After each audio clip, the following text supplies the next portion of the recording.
Jacob Ellis sat at his desk, staring at the latest round of employee complaints. The hospitality business had never been easy, but lately, something felt off. His company, a chain of 13 boutique hotels, had been his life's work. He had built it from scratch, pouring everything into ensuring it offered high-quality service with a personal touch. But now, reports of overworked staff, high turnover, and unhappy employees were piling up. The final push came when he received an anonymous letter from an employee at one of his hotels. It was blunt and desperate. "We are drowning. Housekeeping is severely understaffed, and management doesn't care. We're exhausted, and some of us are considering quitting.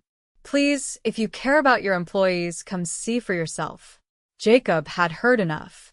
He couldn't trust filtered reports from upper management anymore. He needed to see firsthand what was happening. He made a decision. He would go undercover as a new housekeeping trainee at one of his hotels. It was one of the busiest locations, and from everything he had read, the conditions there were the worst.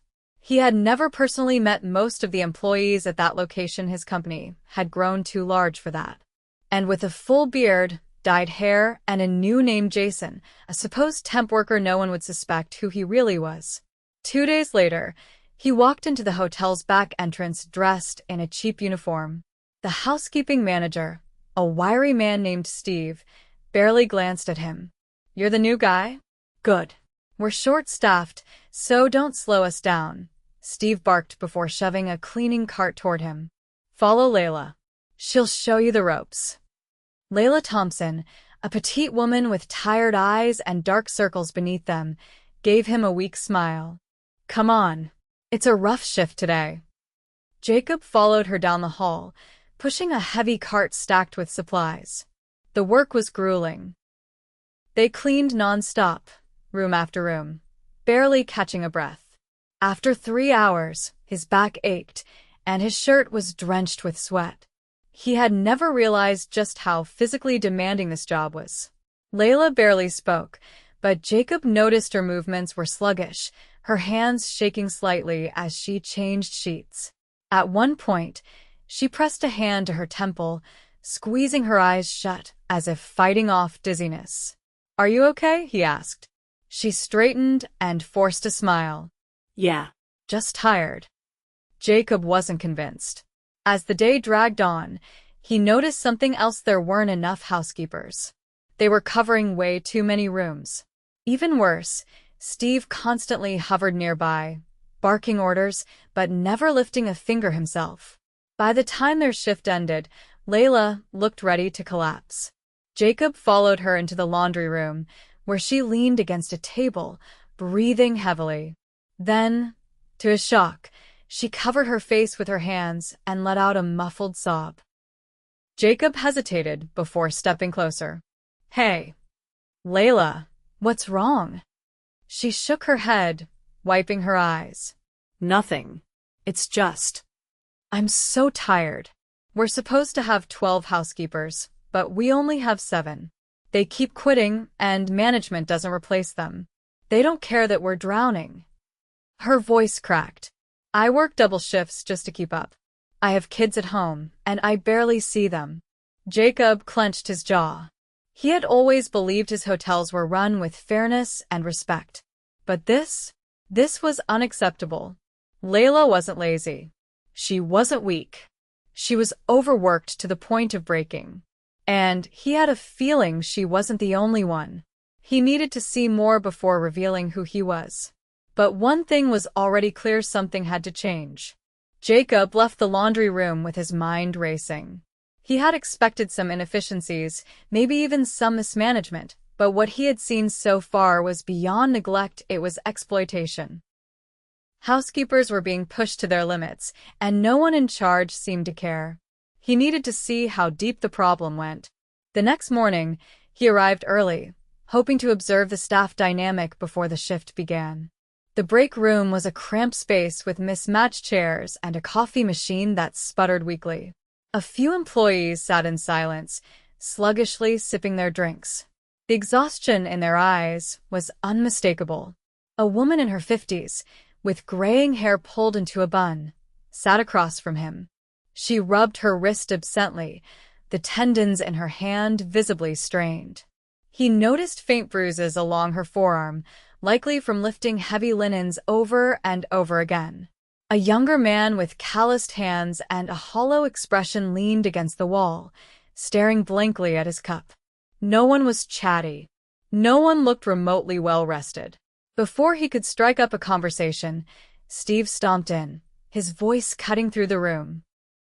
His presence sucked the air out of the space. "Break's over. Let's move." Jacob followed the staff out, but instead of handing out room assignments fairly, Steve dumped a heavier workload on those who were already struggling. Layla received the most rooms by far. She didn't complain. She just nodded and took the clipboard, even as her shoulders slumped. Jacob worked alongside her again, pushing through the relentless pace. The deeper they got into the shift, the more he noticed the shortcuts being taken not by the housekeepers, but by management itself. Cleaning supplies were running low, forcing them to dilute solutions just to make them last. Linens were barely being replaced, leading to complaints from guests, which Steve ignored. At one point, Layla pulled him aside. "If a guest asks for extra towels, tell them we're out," she whispered. Jacob frowned. "But we have plenty in the supply closet."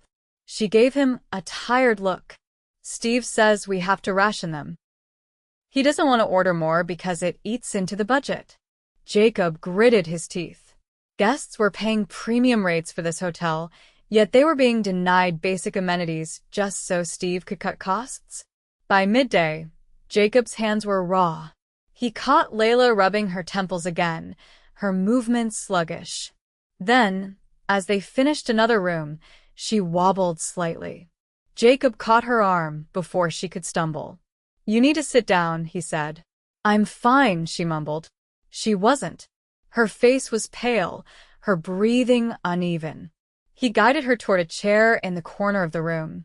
"When was the last time you took a break?" She exhaled shakily. "I don't remember."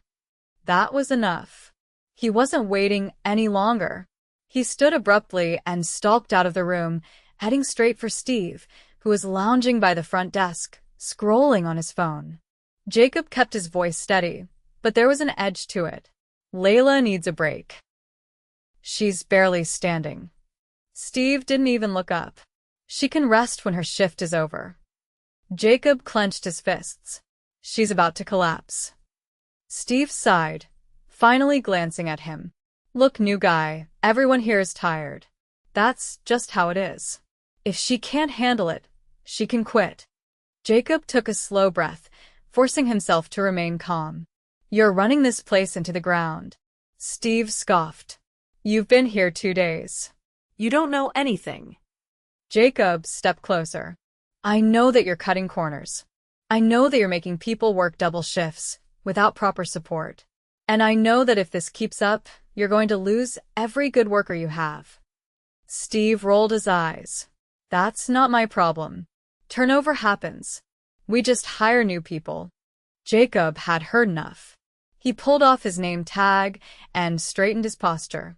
"You won't be hiring anyone else," he said, his voice firm. "Because starting right now, you're done here." Steve frowned. "What the hell are you talking about?" Jacob met his gaze.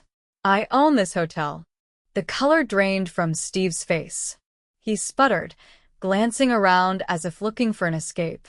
I don't understand," he stammered. Jacob crossed his arms. "I went undercover because I wanted to see how my employees were being treated. And what I've seen is unacceptable." Steve opened his mouth, but Jacob cut him off. "You've been treating people like they're disposable. You've been ignoring their exhaustion, dismissing their concerns, and cutting corners that are ruining both their health and the guest experience. That ends today." Steve looked around, as if hoping someone would come to his defense. No one did. The staff nearby had stopped working, watching the exchange with wide eyes. Jacob turned to them. "Starting immediately, things will change. We'll be hiring more staff to lighten the workload. We'll be ensuring that supplies are fully stocked. And no one will be forced into double shifts just to keep this place running." He looked back at Steve. You, however, won't be here to see it. Steve's mouth opened and closed, but no words came out. Jacob didn't wait for an argument. He turned to the front desk employee. Call HR. Let them know we need a new housekeeping manager. The woman nodded, quickly dialing. Jacob exhaled, his hands still clenched.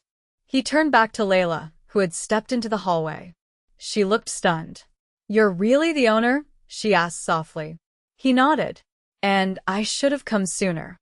For the first time since he met her, Layla's shoulders loosened slightly, as if for the first time in a long time, she could breathe. The tension in the room was thick. The employees stared at Jacob, their faces a mixture of shock and cautious hope. Steve stood frozen, his bravado gone, his eyes darting toward the exit, as if contemplating an escape. Jacob remained firm. His pulse pounded, but his decision was made. He had seen enough. He turned to the front desk employee and instructed her to contact HR immediately. Without another word, Steve spun on his heel and stormed out, his footsteps heavy against the tiled floor. Silence followed. No one moved, as if waiting for confirmation that what had just happened was real. Then, a quiet voice broke through the stillness. What happens now? It was Layla. She was gripping the edge of a table, her body still weighed down with exhaustion. Jacob turned toward her, his expression softening. He had watched her push herself past her limits for 2 days straight, and he knew she wasn't the only one suffering. Now, he said, we fix this. He lifted his chin and addressed the entire staff. But first, everyone is taking a break. Effective immediately. The employees exchanged uncertain glances. Some hesitated, as if waiting for someone to contradict him. When no one did, Layla finally exhaled and sank into a chair. Others followed, sitting down for the first real break they'd likely had in weeks. Jacob scanned the room, his mind already working through the next steps. He needed to know everything, what had been ignored, what had been cut, and what had been driving people to the point of collapse. He started with Layla. Tell me exactly what's been happening here, he said. She hesitated, studying him as if still processing that he was the owner. Then she nodded. Housekeeping has been short-staffed for months, she explained, her voice steadier now that she wasn't rushing to keep up with an impossible workload. Every time someone quits, their rooms just get added to the rest of us. Steve never replaced anyone unless he absolutely had to, and even then, he hired temps who barely lasted a week. Jacob listened intently, his jaw tightening. There were days I worked 16 hours straight, she continued. And if I asked for time off, I was told I could take it if I found someone to cover for me, which never happened, because everyone was just as exhausted. A murmur of agreement swept through the room. Another housekeeper, a middle-aged man with deep lines on his face, spoke next. He made us reuse cleaning cloths when we ran out. Wouldn't order more. Said it was a waste of money. A younger woman added, some guests complained their rooms weren't properly cleaned, but it wasn't our fault. We were given 10 minutes per room, sometimes less. It's impossible to do a proper job in that time. Jacob absorbed every word, each revelation hitting like a blow to the gut. He had trusted that his hotels were being run with integrity, but this was unacceptable. He turned to the front desk employee. What about you? Have guests been complaining more than usual? She nodded. All the time. Dirty towels, unclean bathrooms, slow service. We do our best to smooth things over, but it's hard when we're not given the resources to fix the actual problems. Jacob straightened. He had heard enough. Here's what's going to happen, he said, his voice firm but steady. First, we're hiring. No more running this place on a skeleton crew. Second, I'm bringing in an interim manager while we find someone permanent, someone who actually knows how to lead. A few employees exchanged hopeful glances. We'll also be restocking supplies immediately. No more rationing towels or reusing cleaning materials. And from now on, shifts will be reasonable. No more back-to-back doubles unless someone chooses to take them. A weight seemed to lift from the room. Layla looked at him, disbelief flickering in her tired eyes. And you mean all that? It's not just talk. Jacob met her gaze. I built this company because I wanted to create something people could be proud of, employees included. I can't fix what's already happened, but I can make sure it never happens again. She studied him for a moment longer, then nodded. It wasn't an immediate transformation. The exhaustion didn't vanish in an instant. But there was something new in the era's shift, a possibility that things could and would change. Jacob knew there was still work to be done. But for now, he had taken the first step. Jacob spent the rest of the day meeting individually with employees, learning more about the damage Steve had done. His frustration deepened with every conversation. Some workers had gone months without a single weekend off. Others had been denied raises they were promised. The turnover rate was staggering, and those who stayed did so out of sheer necessity, not loyalty. By the time he returned to his office that evening, he had a notepad filled with urgent issues that needed fixing. He immediately got on the phone with the corporate team, making it clear that hiring additional staff was non-negotiable. A temporary manager was arranged within hours, an experienced leader from another location who had a strong reputation for treating employees well. The next morning, he returned to the hotel, not in disguise this time. He walked through the front doors as himself, dressed professionally, his presence unmistakable. Employees straightened at the sight of him, some still wary, others cautiously optimistic. Layla was among them. She looked slightly better than the day before, less weighed down, though still exhausted. He approached her first. She hesitated before speaking. So, you're really following through? He nodded. I don't make empty promises. She searched his face, then seemed to accept that he meant it.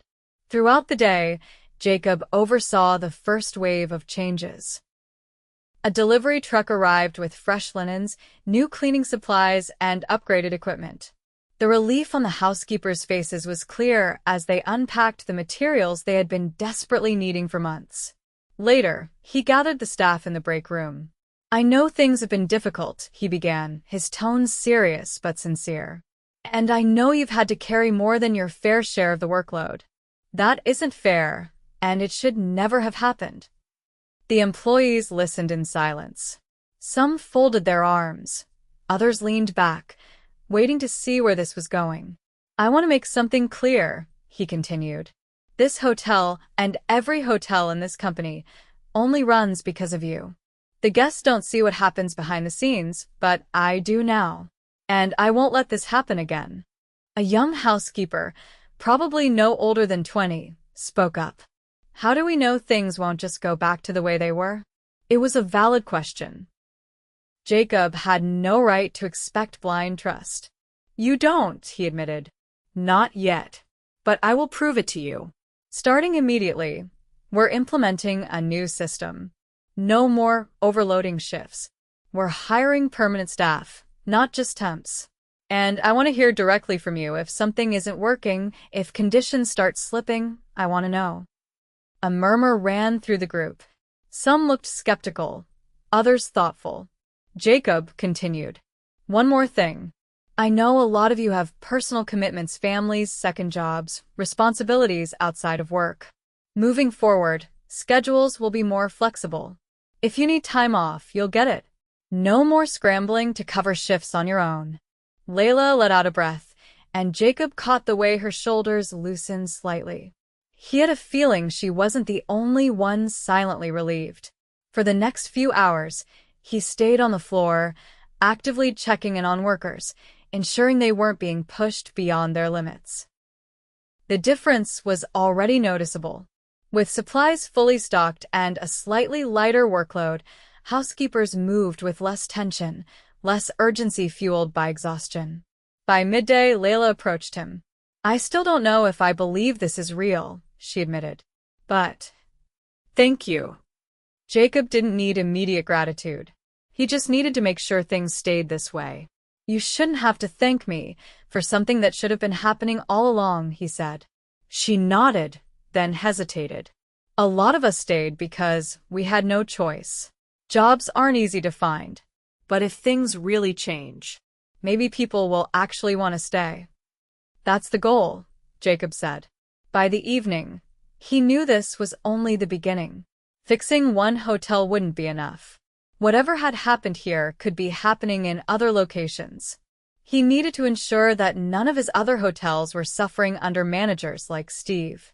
For now, though, he had taken the first step. The employees at this hotel weren't just surviving anymore.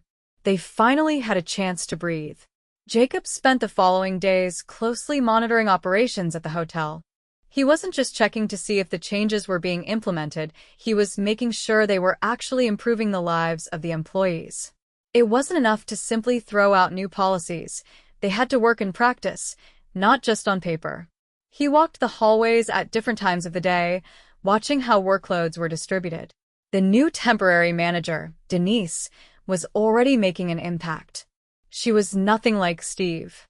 She actually spoke to the staff like they were human beings, asking for feedback rather than barking orders. Jacob noticed that the employees weren't rushing as frantically as before. The work was still hard, housekeeping would never be easy, but there was a difference now. People weren't moving with that same frantic desperation, trying to finish an impossible number of rooms in an unrealistic time frame. Layla, in particular, stood out. She seemed hesitant to trust that things would stay this way, but she wasn't walking with the same sluggish exhaustion as before. She was still tired. Years of overwork didn't just disappear overnight, but at least now she wasn't on the verge of collapse by midday. Jacob approached her one afternoon when she was coming out of a guest room, adjusting a neatly folded cleaning rag on her cart. She looked up, noticing him, and hesitated before straightening. He told her he wanted honest feedback. Not just about the changes, but about what she thought would actually make the biggest difference moving forward. She considered for a moment, then told him that while hiring more staff had helped, the biggest problem had always been the way management ignored them. It wasn't just about being overworked, it was about feeling invisible. She explained that for years, housekeeping had been treated like an afterthought.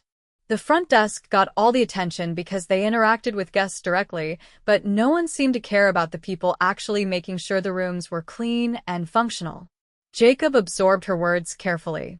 He had always believed in the importance of every role in the company, but hearing it from her perspective made it clear how far things had slipped. He asked her what she would do if she were in charge.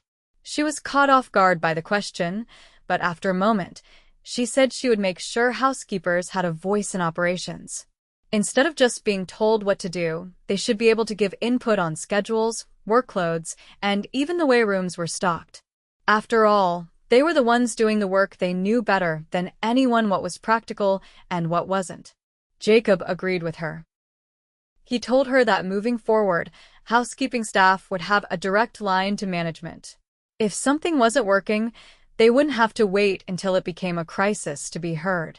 As they spoke, another housekeeper joined in, then another. Soon, Jacob found himself in an impromptu meeting, listening to employees share ideas about efficiency, scheduling, and even ways to improve guest satisfaction.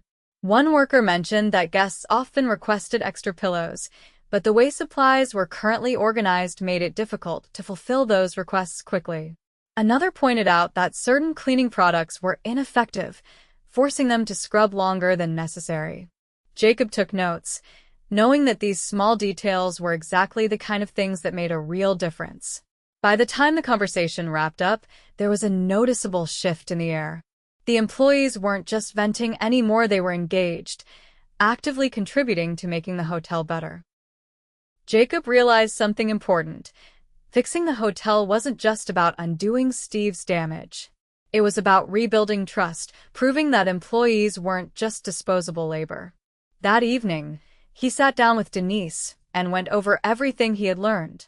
They discussed ways to implement the suggestions, ensuring that changes weren't just temporary fixes, but long-term improvements. Denise agreed with everything he proposed. She had worked in hospitality for years and had seen firsthand how much better a hotel ran when staff were actually listened to. Jacob left the meeting feeling more certain than ever that he had made the right decision by going undercover. If he had relied solely on reports from upper management, he never would have seen the full picture. Before leaving for the night, he spotted Layla near the laundry room, folding fresh linens. She looked up when she saw him and gave a small nod, not quite a smile, but something close. It wasn't instant trust, but it was a step in the right direction.